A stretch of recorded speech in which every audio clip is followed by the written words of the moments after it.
أعوذ بالله من الشيطان الرجيم.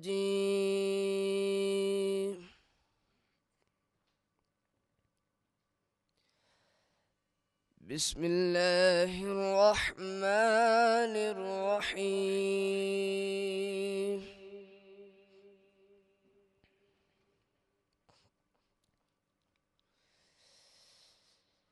ما كان محمد أبا أحد من رجالكم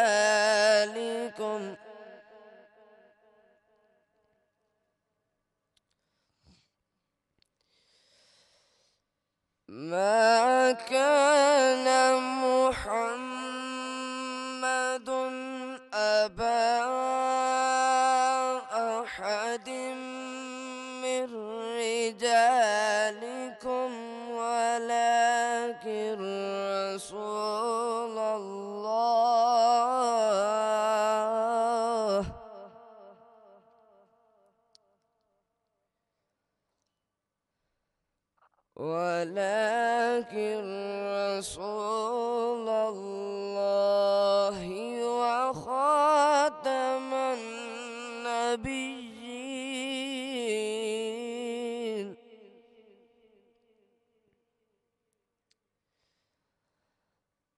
وكان الله بكل شيء عليما.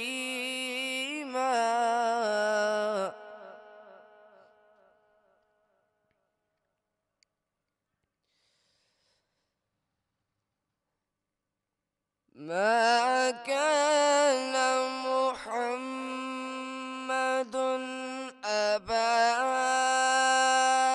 أحد من رجالكم ولكن رسول الله وخاتم النبيين.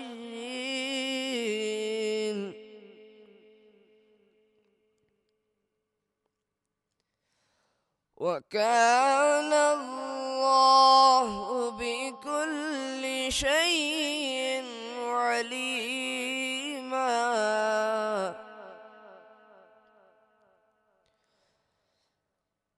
يا أيها الذين آمنوا اذكروا الله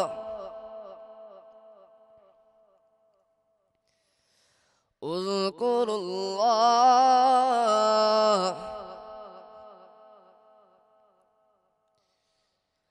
اذكروا الله ذكرا كثيرا. يا أيها الذين آمنوا اذكروا الله ذكرا كثيرا وسبحوه بكرة وأصيلا.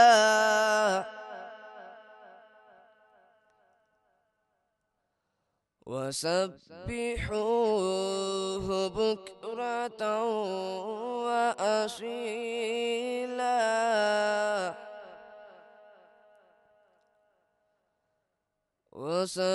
وسبحوه بكرة وأصيلا. آمنت بالله صدق الله العظيم.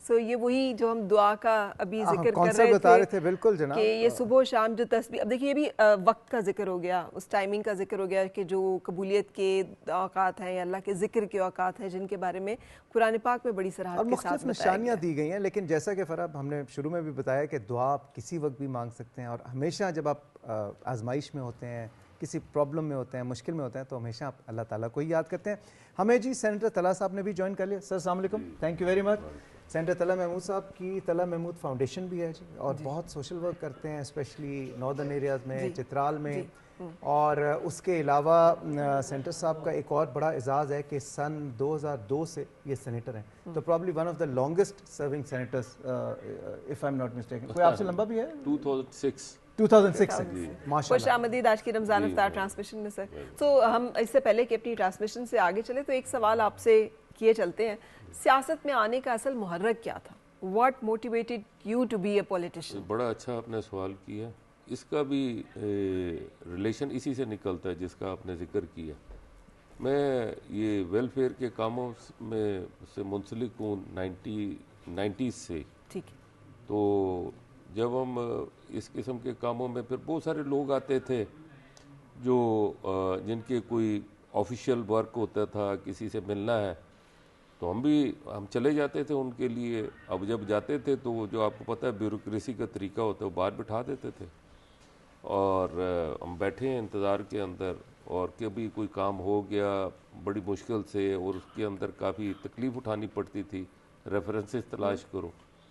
پھر یہ 2004-05 کی بات ہے کہ ہم کافی سارے دوست بیٹھے تھے تو پروگرام بنایا، تو انہوں نے کہا یار یہ کیا ہے، ہر وقت لوگوں کے بھی کام ہوتے ہیں اور اب لوگ آتے بھی ہیں، ایکسپیکٹیشن بھی ہے، تو کیوں نہ خود بھی پارلیمنٹ میں داخل ہوا جائے. صحیح صاف بات بتا رہا ہوں. میں نے کہا بالکل ٹھیک ہے. آپ ہمیشہ صاف بات کرتے ہو. میں نے کہا ٹھیک ہے. میں کہتا ہوں آپ بہت صاف بات کرتے ہیں. تو اس وقت MMA کی حکومت تھی. اچھا. تو میں نے پھر جمعیت علماء اسلام کی پلیٹ فارم سے، جی مولانا فضل الرحمان صاحب کے پلیٹ فارم سے ان کی مجھے ٹکٹ ملی سینٹ کی. طلحہ بھائی سوری آپ کو یہیں پہ روکوں گا، یہیں سے بات شروع کریں گے. ایک چھوٹی سی نیوز بریک لینی ہے ہمیں. نیوز بریک کے بعد ہم واپس آئیں گے. ہدیہ نعت رسول مقبول صلی اللہ علیہ وسلم بھی ہمیں پیش کرنا ہے اور مہمانوں سے بات بھی کریں گے. ایک اذان بریک، ہم اذان عصر بریک لیں گے.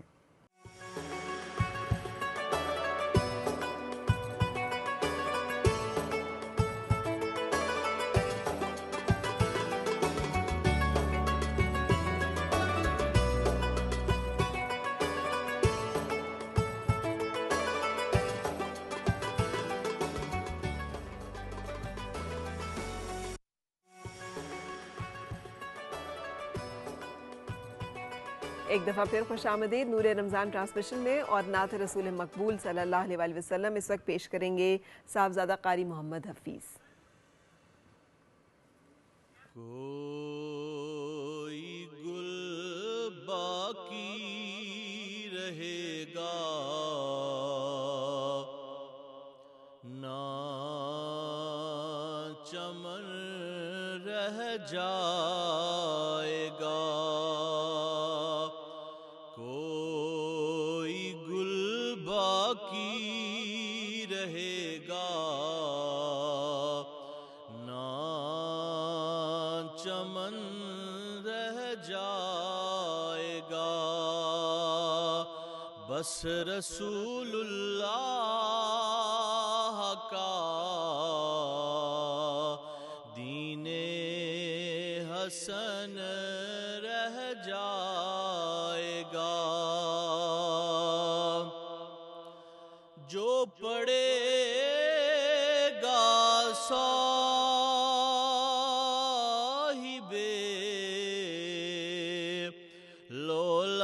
لولاک کے اوپر درود، جو پڑے گا صاحب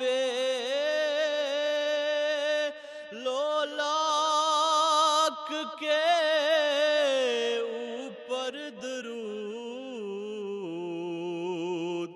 تو آگ سے محفوظ اس کا تن بدن رہ جائے گا، بس رسول اللہ کا دین حسن رہ جائے گا۔ اور اطلس و کم خواب کی پوشاک پہ نازاں نہ ہو، اطلس و کم خواب کی پوشاک پہ نازاں نہ ہو، کیونکہ اس تنے بے جان پر خاکی کفن رہ جائے گا، اس تنے بے جان پر خاکی کفن رہ جائے گا، بس رسول اللہ کا دین حسن رہ جائے گا۔ اور نام شاہان جہاں مٹ جائیں گے، لیکن یہاں نام شاہان جہاں مٹ جائیں گے، لیکن یہاں حشر تک نام و نشان پنجتن رہ جائے گا، حشر تک نام و نشان پنجتن رہ جائے گا، بس رسول اللہ کا دین حسن رہ جائے گا۔ سبحان اللہ، بہت خوب، سبحان اللہ، بہت شکریہ قاری حفیظ، جی، بہت قاری شکریہ محمد آپ کا۔ حفیظ۔ اچھا جی، واپس چلیں کنورسیشن کی طرف، اور سینٹر صاحب آپ کی بات ہم نے سوری قطع کلامی کی، میں وہیں سے جوڑنا چاہوں گی سر سلسلہ کہ آپ کا محرک پھر یہ ہوا کہ آپ چاہتے تھے کہ آپ کے جو فلاحی کام ہے ان میں آسانی ہو جائے، جی تو ہوئی پھر جی، مقصد پورا ہوا؟ کافی اس میں بہتری آئی۔ پہلے والی جو وہ یہ پوچھنا چاہ رہی ہے سینٹر صاحب کہ وہ آپ جو چاہ رہے تھے وہ ہوا یا اس نے آپ کو بدل دیا؟ نہیں، اس نے کیا بدلنا ہمیں، میں تو خیر اللہ تعالیٰ کا بڑا شکر ادا کرتا ہوں کہ جس طرح پہلے تھے اسی طرح اسی انداز میں زندگی گزرتی ہے، لیکن جہاں تک تعلق آپ نے کہا کہ حالات میں تبدیلی ہے، حالات تو میں نہیں کہتا کہ تبدیلی ہے، حالات تو خیر ورسٹ ہوئے ہیں، لیکن تھوڑی سی سہولت یہ مل گئی کہ اگر کسی جگہ تک آواز پہنچانا چاہوں تو مشکل نہیں رہی۔ ظاہر ہے سر، آپ نے بڑا پیارا یہ مارخور جو ہے اس کا نشان پہنا ہوا ہے، یہ چترال کا ہے نشان، اور چترال کو بہت سپورٹ کرتے ہیں سینٹر کیونکہ صاحب۔ میں نے وہاں سے الیکشن لڑا ہے، ایک ہی الیکشن لڑا ہے جنرل، تو میں نے چترال سے ہی لڑا ہے۔ اور آپ کا تعلق بھی چترال سے؟ میرا تعلق چترال سے نہیں ہے، میرا تعلق تو ادھر ہزارہ سے ہے۔ تو پھر کیسے ممکن کہ مجھے وہاں پر پارٹی نے ٹکٹ دیا تھا 2024 میں، تو جب ٹکٹ دیا وہاں کے لوگ آئے مجھے کہ یہاں سے آپ نے الیکشن لڑنا ہے جمعیت کے ٹکٹ پہ، تو میں نے پھر جمعیت کے ٹکٹ پہ وہاں پہ الیکشن لڑا تھا، اور وہاں پہ 35-36 ہزار پہ نیشنل اسمبلی کی سیٹ نکلتی ہے، مجھے 43,000 ووٹ ملا تھا۔ ماشاء اللہ۔ تو سینٹر صاحب یہ طلحہ محمود فاؤنڈیشن جو آپ نے بنائی ہوئی ہے، اس حوالے سے تھوڑا سا ذرا بتائیے کہ یہ کب بنائی ہے آپ نے، اور اس کے کیا اغراض و مقاصد ہیں، اور کہاں کہاں آپ دنیا میں بھی کام کر رہے ہیں یا خالی پاکستان میں کر رہے ہیں؟ نہیں، اس کا ایکچولی میں آپ کو جو اوریجنل بتاتا ہوں، طلحہ محمود فاؤنڈیشن کچھ نہیں ہے، طلحہ محمود ہے بس۔ نہ میں اس میں کوئی فاؤنڈیشن کا ہو تو وہ تو ظاہری بات ہے ڈونیشن لیتی ہے، لوگوں سے لیتی ہے، این جی اوز دوسرے لوگ سپورٹ کرتے ہیں، تو اس میں نے آج تک کبھی بھی کسی سے نہیں لیا۔ اگر کسی نے ہمارے اگر کوئی سپورٹ بھی ہوا ہے تو فیملی کے اندر سے کوئی تھوڑی بہت سپورٹ ہوئی ہے، ادروائز میں خود کرتا ہوں، جو بھی اس کی فنڈنگ ہے وہ ساری میں کیا کیا کرتے ہیں آپ اس میں؟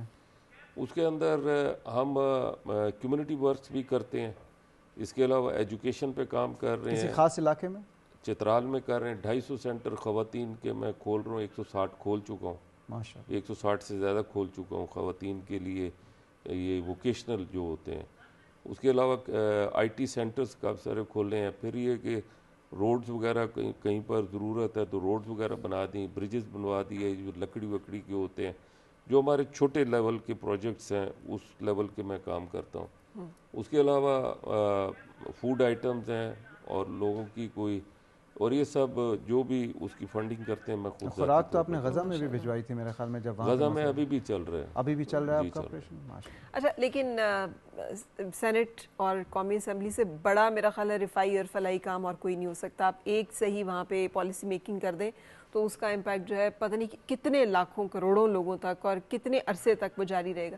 تو آپ اس کو زیادہ ریوارڈنگ لگتا ہے آپ کو، یا یہ جو آپ کام کر رہے ہیں اس سے آپ کو زیادہ تسکین ملتی ہے؟ ایکچولی آپ کو پتہ ہے پاکستان کے قانون میں ایک آدمی کی کوئی حیثیت نہیں ہے جب تک آپ کی میجورٹی نہ ہو۔ جی، اگر آپ کوئی بھی قانون پاس کرانا چاہتے ہیں تو اس کی دو صورتیں ہوتے ہیں، ایک میجورٹی پہ ہو، یا پھر اگر کوئی کانسٹیٹیوشنل امینڈمنٹ ہو تو 2/3 میجورٹی ہو۔ اب میں اکیلا یا میرے ساتھ اگر کچھ لوگ مجھے سپورٹ بھی کر سکتے ہیں تو ظاہری بات ہے کہ اتنی کوانٹٹی تو نہیں ہے ہمارے پاس، اور یہ اگر ایسی کوئی سچویشن بن جائے کہ جس میں ایسی کوئی سچویشن آ جائے تو پھر آپ پھر اپنے آپ، لیکن ابھی آپ پاکستان پیپلز پارٹی کا حصہ ہیں۔ پاکستان پیپلز پارٹی کا ٹکٹ مجھے دیا انہوں نے، لیکن الیکشن میں نے اصولی طور پہ دیکھا جائے تو میں نے اس کو کنٹیسٹ خود ہی کیا سارا کچھ۔ اچھا تو صاحب آپ وفاقی وزیر بھی رہے مذہبی امور کے اور انٹر پروونشل ہارمنی اور کوارڈینیشن کے، مجھے یہ بتائیں کہ وزارت مذہبی امور اسپیشلی ماہ سیام میں ہم بڑا ذکر بھی کرتے ہیں، حج پہ جب لوگ جاتے ہیں بڑی عید سے پہلے، اور اس کے علاوہ بڑے مسائل رہے ہیں اوور دا ایئرز، کچھ سکینڈلز بھی ہمارے سامنے آئے، آپ نے اس میں بڑی اصلاحات کی تھیں جہاں تک مجھے یاد ہے، اور آپ نے حاجیوں کے لیے ریٹ بھی بہت کم کر دیا تھا، جو حج پرفارم کرنے کے لیے جو چارج کیا جاتا تھا، کچھ ریفنڈ بھی دیا گیا تھا، اس حوالے سے ذرا بہت زیادہ اصلاحات کی ضرورت ہے، اور اس کے اندر لوگوں کی فیسلٹیز جو ہیں مزید بڑھائی جا سکتی ہیں اگر میرٹ پہ کام کیا جائے۔ تو مجھے چونکہ ٹائم بہت کم ملا تھا، کوئی 2-2.5-3 مہینے کا ٹائم مجھے ملا تھا، تو اس میں تقریباً 17 ارب روپیہ میں نے سیو کروا لیا تھا لگ بھگ، جو مجھے بتایا گیا وزارت کی طرف سے، اور پھر میں نے جو جس کا رائٹ بنتا تھا ان کے پیسے واپس کر دیے، 2-2 لاکھ روپیہ، 1.5 لاکھ، جس کا جتنا بنتا تھا میں نے۔ لیکن سر یہ بتائیے گا کہ ہمارے حاجیوں کے ٹینٹس وغیرہ خیمے جو سب سے کونے میں جا کے کیوں لگتے ہیں؟ سارے ملک کے لوگوں کی بڑی اچھی جگہوں پہ ہوتی ہیں، اتنا واکنگ، یہ تو میں کہتا ہوں کہ ادھر بھی لگ جاتے ہیں تو وہ بھی بڑی بات ہے، وہاں پہ لگا دیتے ہیں، یہ تو ہو سکتا ہے کہ وہ بالکل اس کونے سے بھی آگے لے جائیں۔ اچھا، اس کی وجہ یہ کہ دیکھیں باقاعدہ ہر چیز کا ایک طریقہ کار ہوتا ہے۔ آپ کے پچھلے دفعہ جو حج ہوا ہے اس میں آپ کے تقریباً 63,000 حاجی رہ گئے۔ کس لیے رہ گئے؟ وقت پہ انہوں نے پیسے ہی نہیں دیے وہاں پہ سعودین گورنمنٹ کو یا سعودین گورنمنٹ کا جو، اور جب میں منسٹر تھا تو میں نے بہت ساری چیزیں دیکھی تھیں۔ ایک تو ہمارے یہاں اللہ تعالیٰ معاف کرے ادھر بھی نہیں بخشتے، حالانکہ یہ ہمارا فریضہ ہے، اور اس کے اندر میں نے جب یہ مجھے بہت مشکل کا سامنا، کیونکہ مفت حج کرنے کا معاملہ بہت زیادہ تھا، تو میں نے سب سے پہلے اپنے پیسے جمع کرائے تھے، اور میرے ساتھ جو میرے اپنے لوگ میرے ساتھ جانا چاہتے تھے ان کے پیسے بھی میں نے خود جمع کرا کے رسیدیں اپنے پاس رکھ لی تھی. اور اس کے بعد جس نے بھی مجھے کہا مفت حج کرنا ہے تو میں نے کہا بھائی میں نے تو خود بھی جمع کرائے ہیں, آپ بھی جمع کراتے ہیں. مفت حج کیا ہوتا ہے سر؟ حج تو ہے ہی مالی عبادت کہ آپ کے پاس استطاعت ہوگی تو آپ اپنے حجاج آتے ہیں, خدام الحجاج کے نام سے آتے ہیں. اس کے علاوہ جن کی ڈیوٹیز لگتی ہیں, ڈیوٹیز ہوتی ہیں. آپ بتائیں فیڈرل سیکرٹری کی کیا ڈیوٹی لگے گی, یا کوئی اچھا پھر اپ گریڈیشن ہے کہ اگر فار ایگزامپل آپ نے خود کہا کہ ڈی کیٹیگری کا ہم حج کرتے ہیں. جب ڈی کیٹیگری کا حج کرتے ہیں تو جو اس کے اندر بڑے اچھے اچھے لوگ جاتے ہیں یا ذرا ہیوی ویٹ ہوں گے تو وہ ڈی کیٹیگری کا تو نہیں کریں گے, وہ کہیں گے مجھے اے کیٹیگری کی فیسلٹی دو. مجھے بھی اے کیٹیگری کی فیسلٹی ملی وہاں پہ حج کے وقت میں. تو میں نے پھر وہ میری مجبوری بھی تھی کیونکہ میں نے وہاں کے جو کنگ ہیں ان کی دعوت میں نے قبول نہیں کی. تو میں نے کہا میں پھر اپنے لوگوں کے ساتھ کیسے ان کو انٹرٹین کروں گا, تو میں ان کے ساتھ ہی میں نے حج کیا. لیکن اس کے ساتھ ساتھ مجھے فیسلٹی چاہیے تھی. وہ فیسلٹی جب میں نے اویل کی تو اس کے پیسے میں نے وہاں پر جمع کرائے اپنا حج مشن کے اندر, اور اس کی رسید لی. وہ میرا خیال ہے 45-50 ہزار ریال تھا. میں نے ان کو سارا جمع کرایا, جس میں مجھے میں نے گاڑی کی فیسلٹی لی. وہاں پہ مجھے کچھ 2-4 لوگوں کی انہوں نے دی. تو میں نے کہا پر ڈے آپ ان کے جو اخراجات دیتے ہیں وہ اخراجات میں آپ کو جمع کرا دیتا ہوں. یہ ساری سرکاری طور پہ آپ کو فری آف کاسٹ بھی مل سکتی تھی, اس سے بھی زیادہ ملتی تھی. یہ تو ہے ہی کچھ نہیں. اللہ تعالیٰ قبول و منظور فرمائے. سر ڈاکٹر صاحب آپ کے بال ماشاءاللہ اتنے اچھے ہیں کہ پوچھنا پڑے گا کہ یہ ریجنریٹو میڈیسن کا کمال ہے یا یہ آپ کی اپنی جینز اتنی اچھی ہیں؟ بٹ آف بوتھ کہہ سکتے ہیں جی. ریجنریٹو میڈیسن ہے کیا, جس سے جو جینز کے لیول پہ جا کے آپ تبدیلیاں کرتے ہیں, کیا ہے؟ دیکھیں جو ریجنریٹو میڈیسن ہے یہ لیٹسٹ فیلڈ ہے ٹرانسلیشن میڈیسن, جس میں کہ ہم جسم کے جو اپنے قدرتی نظام ہے, اللہ تعالیٰ نے اتنی زبردست مشینری بنائی ہے کہ وہ اپنے آپ کو ٹھیک کرنے کی کوشش کرتی رہتی ہے. تو جو ریجنریٹو کیپیسٹی ہم اس کو آپٹیمم کے اوپر لے کے جائیں تو سب سے پہلے تو ایک تو مریض بیمار نہ ہو, سب سے جس پہ ہم لوگ سب سے زیادہ اس وقت کام کر رہے ہیں لانگیویٹی کے اوپر, ہیلتھی ایجنگ کے اوپر.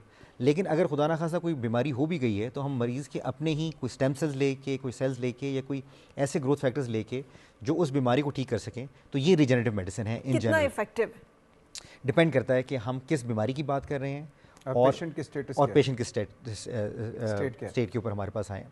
تو جنرلی کیا ہے کہ اب 100 سے زیادہ بیماریاں ہیں جن کی اسٹیبلش ہو چکا ہے رول ریجنریٹو میڈیسن کا اور اسٹیم سیلز کا. اس میں اگر ہم موٹا بات کر لیں, جو پٹھوں اور جوڑوں کی بیماریاں جیسے گھٹنے کا درد ہے, کمر کا درد ہے, یا جسم میں کہیں اور آپ کو درد ہو رہا ہے, اس کا علاج ہے. کینسرز کا علاج ہے اس کے ذریعے. اس کے بعد پھر کوئی خاص بیماریاں اس کو آٹو امیون ڈیزیز کہتے ہیں, ان کا علاج اس میں گنٹھیا ہے, ٹائپ 1 ڈائبٹیز ہے, دل کی بیماریاں, جگر کی بیماریاں, دماغ کی بیماریاں. جیسے کچھ لوگوں کو فالج ہو جاتا ہے تو فالج سمجھا جاتا تھا کہ اگر کسی کو اس کا علاج نہیں ہے تو اس کے مریض جو ہے جو پہلے چل نہیں سکتے تھے وہ چلنے کے قابل. آپ خود کہاں سے پڑھے ہیں, باہر سے پڑھے ہیں پاکستان سے پڑھے ہیں؟ دونوں جگہوں سے جی. میں نے اپنی جو گریجویشن راولپنڈی میڈیکل کالج سے کی تھی, اس کے بعد میں نے موو ٹو یو ایس. جی پھر میں نے یو ایس میں اسپیشلائزیشن آپ نے وہاں سے میں نے جی. تو از دس اے ویری اپ کمنگ یہ اسٹیم سیل؟ It is. جب میں نے شروع کیا تھا تو اس وقت 2011-12 کے اندر لوگوں کو جب میں بتاتا تھا کہ ہم یہ اسٹیم سیلز کے اوپر ریجنریٹو میڈیسن کے اندر کام کر رہے ہیں تو لوگ حیران کیا کہتے ہیں یار یہ کیا چیز ہوتی ہے. اب لیکن یہ ہے کہ اب I am also an affiliate of American Board of Regenerative Medicine in Pakistan and UAE. تو میرا ایک کام ہے کہ میں نے ڈاکٹرس کو ٹرین کرنا ہے ان دس فیلڈ. تو کیونکہ اب ہمارا یہ کام ہے کہ ہم ڈاکٹرس کو اس کی طرف لے کے آ رہے ہیں. اس میں کیا نئی چیزیں آئی ہیں دنیا میں؟ وہ NED کیا کہتے ہیں, نیڈ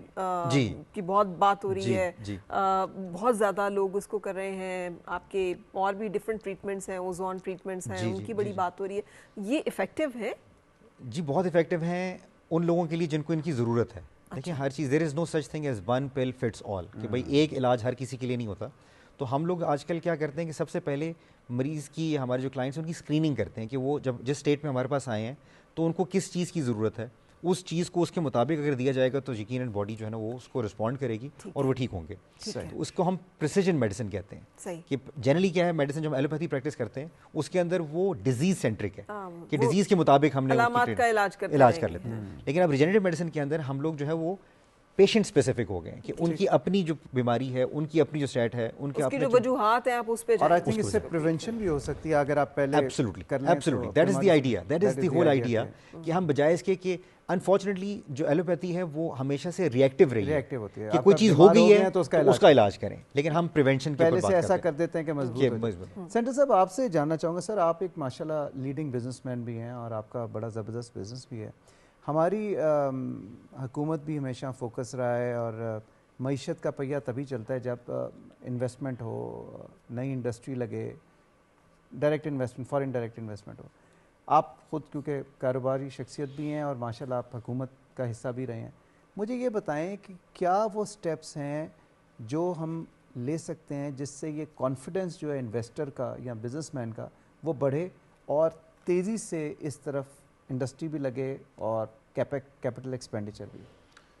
دیکھیے آپ نے بالکل ٹھیک کہا, میں انڈسٹریلسٹ ہوں اور عرصے دراز سے میں انڈسٹری سے منسلک ہوں. سب سے بڑا مسئلہ ہمارا ہے فیڈرل بورڈ آف ریونیو اور اس کی پالیسیز, اس کی, اور اس کے ساتھ ساتھ بزنس مین کو بڑی ایک کمتر نگاہ سے دیکھا جاتا ہے, اور بزنس مین کو ہمیشہ یہ دیکھا جاتا ہے کہ یہ بے ایمان ہے, یہ چور ہیں, یہ مطلب بڑی ایک اچھی نگاہ سے نہیں دیکھا جاتا ان اداروں میں. میں چونکہ منسٹری آف فائنانس کا چیئرمین بھی رہا ہوں اور جس میں فیڈرل بورڈ آف ریونیو, اور اس وقت میں ممبر بھی ہوں اور ہماری کمیٹی جو ہے اس کا, اور اس میں ظاہری بات ہے کہ جتنا آپ لوگوں کو ان کے سامنے پیش ہونا پڑے گا اتنے زیادہ بینیفٹس بھی وہ حاصل کر سکتے ہیں نا. ہم تو سنتے ہی ہیں کہ اتنے ارب روپے کا مسائل ہیں اور بہت ساری اس طرح کی چیزیں سننے میں آتی ہیں. دیکھیں ہر آدمی بزنس پوائنٹ آف ویو بات کر رہا ہوں, بالکل ٹھیک. بزنس کے اندر جب آپ دیکھیں گے تو بزنس چلے گا کہ اگر آپ اس میں سے آپ کی کوئی انکم ہوتی ہے یا آپ اس کو روٹیٹ کر سکیں. اگر آپ روٹیٹ ہی نہ کر سکیں تو آخر آپ کو اس کا کوئی راستہ تو نکالنا ہوگا نا. اس راستہ نکالنے کے لیے آپ ایسی جگہ تلاش کرتے ہیں جو بزنس انوائرمنٹ کے حوالے سے فرینڈلی ہو. ٹھیک ہے, ہمارا فرینڈلی ماحول نہیں ہے. یہ شکایت جو ہے یہ تو جو امپلائیز ہیں وہ بھی کرتے ہیں کہ ہمارے تو جی ٹیکس بہت کٹتے ہیں, ایٹ سورس ہمارے ٹیکس کٹ جاتے ہیں. ایف بی آر کا ڈیٹا جو ہے وہ بھی یہی کہتا ہے کہ جی زیادہ جو ٹیکس کلیکشن ہے وہ تو سیلری کلاس جو ہے انہی سے زیادہ کلیکٹ ہوتی ہے. جو تاجر یا ہمارے انڈسٹریلسٹ لوگ ہیں اکثر سبسڈیز یا ان کو اس طرح کی امارات مل جاتی ہیں. تو اب آپ کی طرف سے اچھا سبسڈیز تو آلریڈی ختم ہو چکی ہیں. ابھی میں آپ کو ایک چھوٹی سی بات کرتا ہوں. ابھی کورٹ سے انہوں نے ایک فیصلہ نکلوایا, 4C ختم کرا دیا, ٹیکسوں میں سپر ٹیکس لگا دیا, اور اس کی ود ایفیکٹ فرام شاید 4 سال پرانا یا 5 سال پرانا. آپ میں یہ بتائیں کہ جب آدمی ایک چیز ایک ٹرن اوور کو کرتا ہے, پورا گھماتا ہے, تو اس میں تو وہ سب کچھ کر کے ختم ہو جاتی ہے, وہ اس وقت کا بھی ٹیکس وہ تو سب لاس میں چلے گئے. میں تو نہیں کہہ رہا ہوں, آپ کی انڈسٹری جائیں, اس وقت ہتار انڈسٹریل اسٹیٹ ہے جہاں پہ میں ذرا منسلک ہوں, مجھے پتہ ہے وہاں کا. وہاں پہ 450 کے قریب انڈسٹری ہے, 300 سے زیادہ انڈسٹری بند پڑی ہے. وہ کیوں بند پڑی ہے؟ روزگار لوگوں کا ختم ہو رہا ہے. پھر آپ کی اس وقت جو غربت ہے, اس غربت کے ذمہ دار کون ہے؟ غربت کے ذمہ دار جو ہیں وہ یہی لوگ ہیں. آپ مجھے یہ بتائیے کہ اگر یہ ہمارا 25 کروڑ سے زیادہ ہماری آبادی ہے, کیا ہر ایک کو گورنمنٹ جاب چاہیے؟